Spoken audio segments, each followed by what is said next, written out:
So I didn't watch the idiotic State of the Union or joint session speech or whatever it was called the other day. But I am catching clips after the fact. And this one here is interesting, to say the least. Administration is also working to protect our children from toxic ideologies in our schools. A few years ago, January, Littlejohn and her husband discovered that their daughter's school had secretly socially transitioned their 13-year-old little girl. Teachers and administrators conspired to deceive January and her husband while encouraging her daughter to use a new name and pronouns, they, them pronoun, actually, all without telling January, who is here tonight and is now a courageous advocate against this form of child abuse. January, thank you. Thank you. Thank you very much.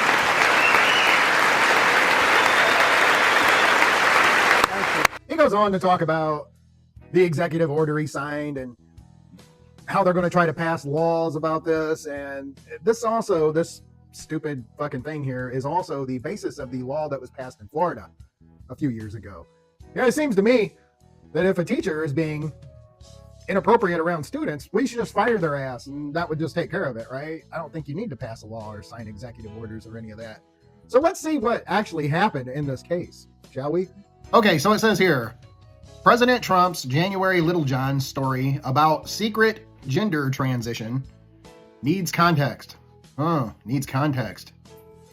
Yeah, so this lady actually sent emails to the school, and I'll read the article here. It says, on August 27th, 2020, CNN reported, Littlejohn emailed a teacher that she and her husband were aware their child was currently identifying as non-binary and would like to go by the new name, and the name is redacted. She's a kid, at the time at least, right?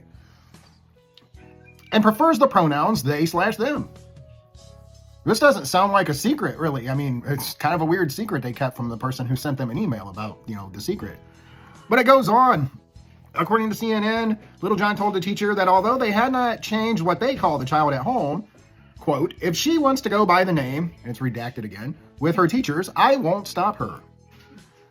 When the teacher asked if they could share the info with other teachers, Littlejohn replied, whatever you think is best, or, the name again is redacted, can handle it herself. And in quotes here, I'm going to let her take the lead on this. Okay, so if this thing is so horrible, and it happens as often as they say it does, so often that they have to pass laws and sign executive orders, etc., why are they still using the same made-up bullshit story from 4 years ago? 5 years ago? Has it been 5 years now? And while we're on the subject of why something is so hard, why is it so hard for PolitiFact to point out that this is a bullshit lie?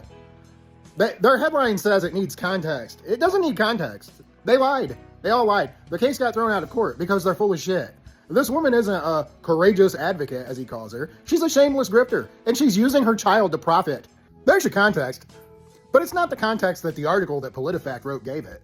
That's it. She's a liar. They're all liars. They're using this lie to kick down at marginalized people. Full stop.